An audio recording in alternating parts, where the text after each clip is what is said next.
आज मैं आप लोगों के लिए लेकर आई हूँ बिल्कुल नए नए एडवांस इंग्लिश स्ट्रक्चर। बहुत सारे स्टूडेंट के कमेंट आते हैं कि मैम 60 ग्रामर रूल्स सीख करके हम फ्लुएंट इंग्लिश बोल पाएंगे।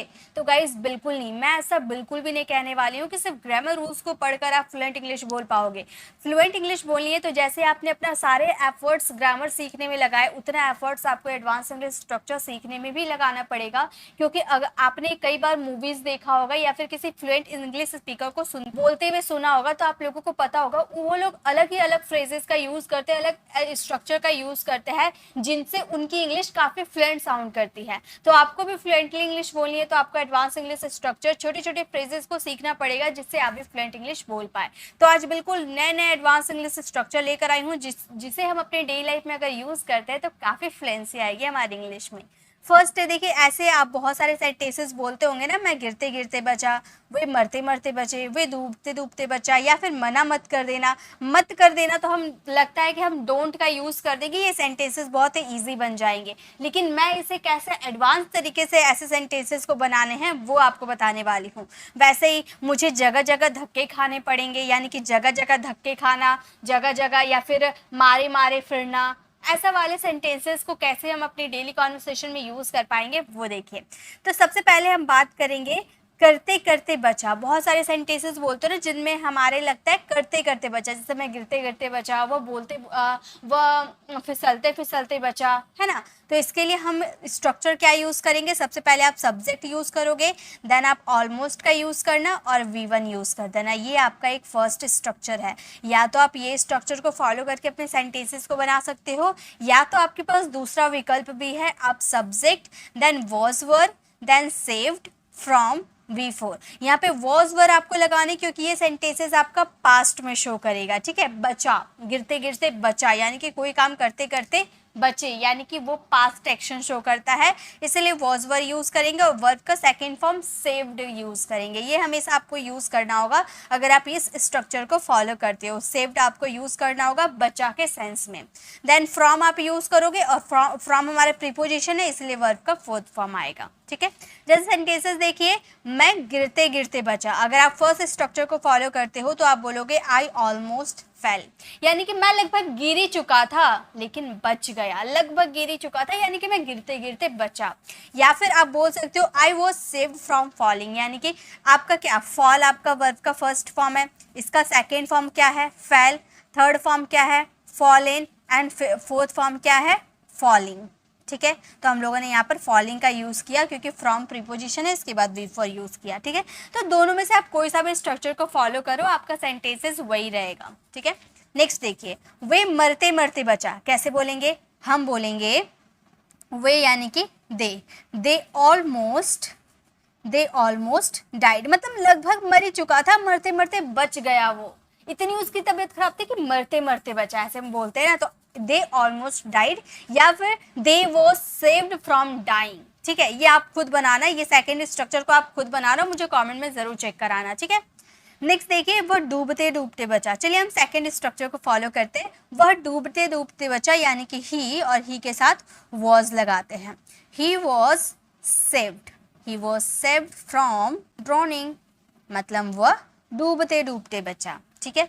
नेक्स्ट है वो फिसलते फिसलते बचे। ये दो से स्ट्रक्चर को फॉलो करते हुए सेंटेंसेस को बनाने हैं, और मुझे कमेंट में जरूर आपको बताने कि फर्स्ट स्ट्रक्चर आप यूज करोगे अपनी डेली कॉन्वर्सेशन में या सेकेंड स्ट्रक्चर, ओके, जरूर बताना। चलिए, ये तो आपको समझ में आ गया, कोई काम करते करते बचे, यानी कि लगभग वो काम हो ही चुका था लेकिन अब बच गए, तो आप ये स्ट्रक्चर को फॉलो करोगे। नेक्स्ट देखिए, नेक्स्ट अब हम बात करेंगे मत करना। अब मत वर्ड का यूज किया जाता है तो हमें पता है कि हम वहाँ पर डोंट का यूज करते हैं, जैसे भूल मत जाना, डोंट फॉरगेट, ऐसे यूज करते हैं ना। लेकिन मैं इसे थोड़ा एडवांस लेवल पे इंग्लिश सिखाने वाली हूँ। अगर आप सिंपल बोलो कि भूल मत जाना, डोंट फॉरगेट, तो काफी रूड साउंड करेगा, लेकिन इसे अगर आप फ्लुएंटली बोलना चाहते हो तो आप ये स्ट्रक्चर को फॉलो करना।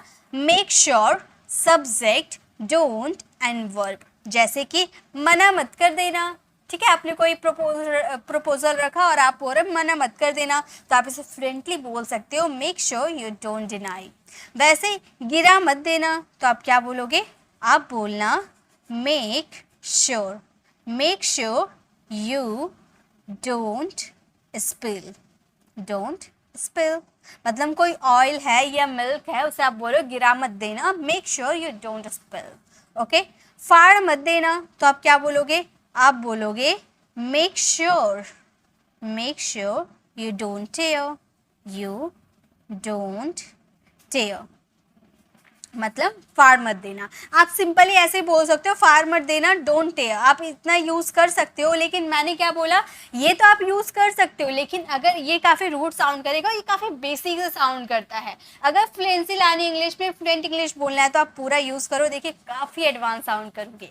नेक्स्ट, भूल मत जाना, ये सेंटेंस आप फ्रेम करना और इसका आंसर कॉमेंट में ज़रूर देना। अब देखिए नेक्स्ट एकदम धमाकेदार वाला हमारा स्ट्रक्चर है, दर दर भटकना, जगह जगह धक्के खाना या मारा मारा फिरना। अब ऐसे आप बहुत बोलते हैं ना, मैं जॉब के चक्कर में दर दर भटका हूँ, या फिर मैं जॉब के चक्कर में जगह जगह धक्के खाया हूँ, यानी कि जॉब नहीं मिल रही थी, जॉब खोजते खोजते जगह जगह धक्के खाने पड़े, या फिर मैं जॉब के लिए मारा मारा फिरता हूँ। तो ये तीनों, दर दर भटकना, जगह जगह धक्के खाना या मारा मारा फिरना, ठीक है, मारा मारा फिरना, ये सब के लिए आपके पास एक ही स्ट्रक्चर है, run from pillar to post. Run from pillar to post यानी कि इन तीनों का मतलब है। सेंटेंसेस देखिए कैसे, इसमें आपको ग्रामर रूल आते हैं, वही आपको फिल करने हैं। जैसे इस काम के लिए मुझे मारा मारा फिरना पड़ा, या फिर इस काम के लिए मुझे दर दर भटकना पड़ा, या फिर इस काम के लिए मुझे जगह जगह धक्के खाने पड़े, है ना, तीनों एक ही है। तो आप बोलोगे पड़ा यानी कि हैड टू, हम बोलेंगे I had to.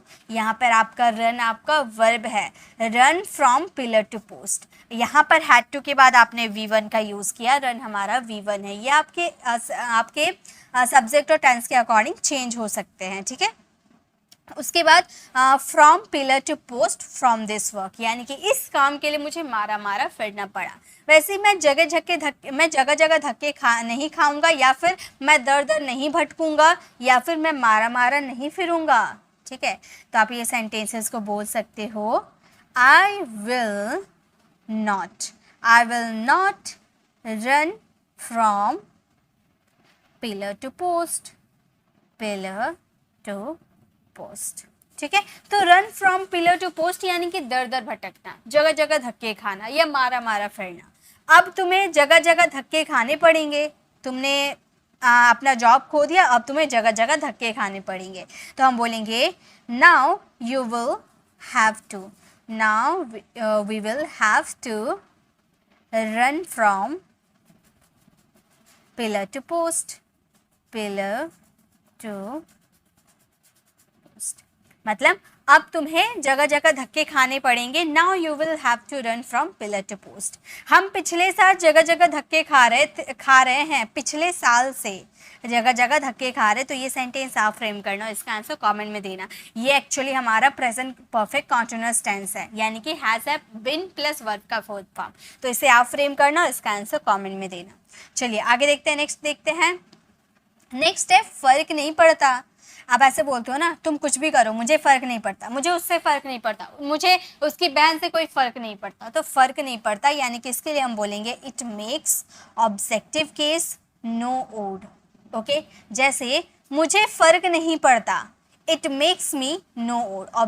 Objective case मुझे है इसलिए मे का यूज़ किए।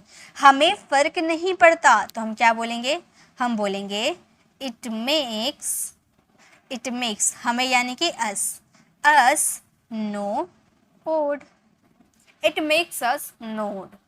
उसे फ़र्क पड़ता है, उसे फ़र्क पड़ता है तो हम क्या बोलेंगे, हम बोलेंगे it makes him odd। अब आप बोलोगे मैम यहाँ पर नो आपने यूज़ किया, यहाँ पे नो यूज़ नहीं किया, क्यों गाइस? यहाँ पे नहीं, नेगेटिव की बात कर रहे थे इसीलिए नो का यूज़ किए। यहाँ पर अफर्मेटिव सेंटेंसेस की बात की, दैट्स वाई यहाँ पर नो का यूज़ नहीं किए। ओके, उन्हें फ़र्क पड़ता है, ये सेंटेंस आप फ्रेम करना और इसका आंसर कॉमेंट में देना। चलिए आगे देखते हैं। नेक्स्ट हम बात करेंगे उसी समय। जैसे आप बोलते हो ना, मैंने उसी समय तो उसे देखा था, उसी समय की बात है, यानी कि कोई समय की बात करो, उसके लिए हम बोलेंगे पास्ट की बात कर रहे हो, दैट वॉज द टाइम। जैसे उसी समय उसने पढ़ना शुरू किया, मतलब पास्ट में मैंने पूछा तुम कब से पढ़ना स्टार्ट किए, तो आप बोल रहे कि आपने जब कॉल किया था ना उसी समय से वो पढ़ना स्टार्ट किया, तो उसी समय पास्ट की बात कर रहे, तो हम बोलेंगे that was the time she started reading. Okay, next है उसी समय उसने बोलना शुरू किया, उसी समय यानी कि that was the time, that was the time, उसी समय यानी कि दैट वॉज द टाइम। उसने बोलना शुरू किया यानी कि she started speaking, she started speaking। उसने बोलना शुरू, उसी समय उसने बोलना शुरू किया, that was the time she started speaking। उसी समय मैंने उसे देखा, ये सेंटेंस आप फ्रेम करना और इसका आंसर कमेंट में देना। चलिए नेक्स्ट देखते हैं, नेक्स्ट क्या है। अब है हमारा मजबूर हूँ।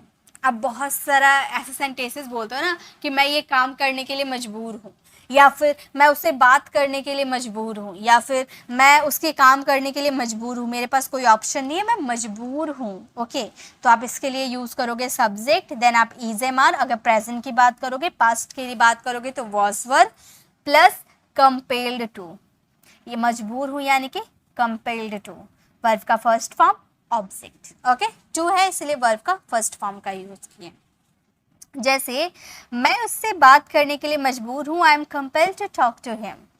उसी तरह से वह वहाँ जाने के लिए मजबूर है, हम क्या बोलेंगे, हम बोलेंगे he is compelled, he is compelled to go there.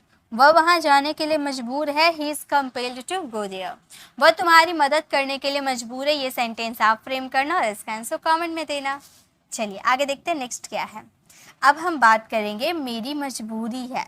मजबूरी है यानी कि कंपल्सन, इसके लिए हम यूज़ करेंगे इट इज़ ऑब्जेक्टिव आपका मेरा, मेरी मजबूरी है यानी कि माई, उसकी है, बॉय की बात करेंगे हीज, उसका उसकी है, गर्ल की बात करेंगे तो हर। उसके बाद कंपल्सन टू का यूज़ करेंगे। Okay, then V1 an object. जैसे यहाँ काम करना मेरी मजबूरी है तो बोलेंगे it is my compulsion to work here. अगर यहाँ पर आता यहाँ काम करना उसकी, गर्ल की बात करते, ठीक है, यहाँ काम करना उसकी मजबूरी है तो हम बोलते इट इज़ हर। यहाँ पर क्या हो जाता है, her compulsion to work there. Boy की बात करते तो his, it is his compulsion to work there. ठीक है, वहाँ जाना उसकी मजबूरी है। मान लो गर्ल की बात कर रहे हैं तो हम क्या बोलेंगे, हम बोलेंगे it is her compulsion to, it is her compulsion to go there. वहाँ जाना उसकी मजबूरी है तो बोलेंगे it is compulsion to go there. Okay, यहाँ आना उनकी मजबूरी है, उनकी, उनकी मीन्स दे का क्या हो जाएगा, देयर, पोसेसिव एडजेक्टिव की बात कर रहे हैं। ओके, तो ये सेंटेंस आप फ्रेम करना और इसका आंसर कमेंट में देना।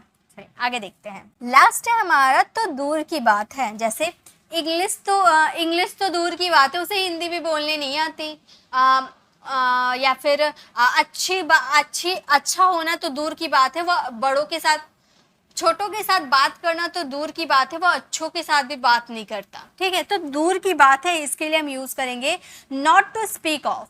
Not to speak of plus verb का फोर्थ फॉर्म, या आप ये याद कर सकते हो, या फिर लेट अलोन प्लस वर्ब का फर्स्ट फॉर्म, दोनों में से कोई भी यूज करो, लेकिन यूज करने का तरीका थोड़ा सा अलग होता है, इसे मैं बताती हूँ। जैसे इंग्लिश तो दूर की बात, उसे हिंदी भी नहीं बोलने आती, उसने हिंदी भी नहीं बोली। ठीक है, इंग्लिश तो दूर की बात, उसने हिंदी भी नहीं बोली। अगर हम नॉट टू स्पीक का यूज करते हैं तो हम बोलेंगे not to speak of, not to speak of English, he did not speak even Hindi. यहाँ पे अगर एक्शन होता दौड़ना तो दूर की बात है, तो यहाँ पर स्पीक ऑफ के बाद यहाँ पर दौड़ना का वर्ब का फोर्थ फॉर्म का यूज़ करते, रनिंग का यूज़ करते। ठीक है, तो इंग्लिश की बात करें, not to speak of English, he did not speak even Hindi. लेकिन अगर लेट अलोन का यूज़ करते तो ये सेंटेंसेस को कैसे बोलते हैं, वही सेंटेंस है, इंग्लिश तो दूर की बात है, उसने हिंदी भी नहीं बोली, सेम सेंटेंस। देखिए लेट अलोन का कैसे यूज़ करते हैं, इसके लिए उसने हिंदी भी नहीं बोली, पहले ये सेकेंड सेंटेंस को बनाएंगे, he did not speak even Hindi, उसने हिंदी तो नहीं बोली, इंग्लिश तो दूर की बात है, तो आप बोलोगे late alone English, late alone English. English की जगह वर्ब रहता है तो वर्ब का फर्स्ट फॉर्म यूज करते हो, तो ऐसे बना सकते हो। नॉट टू स्पीक ऑफ का यूज स्टार्टिंग में करना, लेट अलोन का यूज पहले सेकेंड वाले सेंटेंस को करना, देन आप फर्स्ट वाले सेंटेंस को करना। He did not speak even Hindi, let alone English. या फिर not to speak of English, he did not speak even Hindi. Okay, तो दोनों में से आप कोई सा भी यूज करो जिसमें आप कंफर्टेबल हो। पानी देना तो दूर की बात है, उसने अंदर आने के लिए भी नहीं पूछा, ये सेंटेंस आप फ्रेम करना और इसका आंसर कमेंट में देना। ठीक है, तो ये थी हमारे कुछ स्ट्रक्चर्स। आई होप आपको ये अच्छे से समझ में आया होगा। ये स्ट्रक्चर हमारी डेली लाइफ के लिए बहुत ही ज़्यादा ज़रूरी है, तो इसे ज़रूर सीखिएगा और अपने फ्रेंड्स को भी शेयर कीजिएगा ताकि वो भी सीख पाए और आप उन लोगों के साथ कॉन्वर्सेशन कर पाए इंग्लिश में। अगर आपको फ्लुएंट इंग्लिश बोलनी है तो एडवांस इंग्लिश स्ट्रक्चर्स को जानना बहुत ही ज़्यादा ज़रूरी है, तभी आपकी इंग्लिश में फ्लुएंसी आएगी, आप एक अंग्रेजों की तरह अंग्रेजी बोल पाओगे। अगर आपको वीडियो अच्छी लगे तो लाइक कीजिएगा, अपने फ्रेंड फैमिली के साथ शेयर कीजिएगा, और अगर आप हमारे चैनल पर नए हो और मेरे पढ़ाने का तरीका आपको पसंद आए तो सब्सक्राइब कराने वाले बेल आइकन को ज़रूर प्रेस कीजिएगा ताकि रोज आने वाली वीडियोस की नोटिफिकेशन आपको समय पे मिलती रहेगी। और अगर आपको ऐसा ही और भी स्ट्रक्चर्स की क्लास चाहिए तो लेफ्ट साइड क्लिक करके आप हमारे स्ट्रक्चर्स वाली वीडियो को ज़रूर विजिट कीजिएगा, और राइट साइड क्लिक करके आप हमारे पॉडकास्ट में जाकर जिस भी कोर्स को अगर आप ज्वाइन करना चाहते हो, जैसे अगर आप सोच रहे हो कि मेरी इंग्लिश ग्रामर कमज़ोर है, पहले मुझे इंग्लिश ग्रामर सीखनी चाहिए, तो उसके लिए 2 कोर्सेज अवेलेबल है। या तो आप 60 ग्रामर रूल्स को कर सकते हो, या तो आप 30 डेज इंग्लिश स्पीकिंग कोर्स को ज्वाइन कर सकते हो। दोनों में से आप कोई सा भी ज्वाइन कर सकते हो। लेकिन अगर आपको लगता है कि हाँ मेरी ग्रामर स्ट्रांग है लेकिन मुझे फ्लुएंट इंग्लिश बोलनी है, तो आप लोगों के लिए उसके लिए भी 2 कोर्सेज अवेलेबल है। या तो आप 15 डेज एडवांस इंग्लिश स्ट्रक्चर के कोर्स को ज्वाइन करो, या तो 10 डेज इंग्लिश सेंटेंस पैटर्न की क्लास को ज्वाइन करो। दोनों सेम क्लासेस है। 15 डेज का ज्वाइन करोगे तो उसमें ज़्यादा आपको फ्लुएंट इंग्लिश बोलना सिखाया जाएगा, यानी कि उसमें ज़्यादा स्ट्रक्चर्स मिलेंगे, ज़्यादा सेंटेंसेस मिलेंगे। और अगर आप 10 डेज को ज्वाइन करना चाहते हो तो वहाँ पर कम स्ट्रक्चर रहेंगे और कम सेंटेंसेस मिलेंगे। तो जिसमें आप इंटरेस्टेड है वो आप ज्वाइन कर सकते हो। और मिलते हैं नेक्स्ट ऐसे इन्फॉर्मेटिव वीडियोस के साथ। Till then bye bye, take care.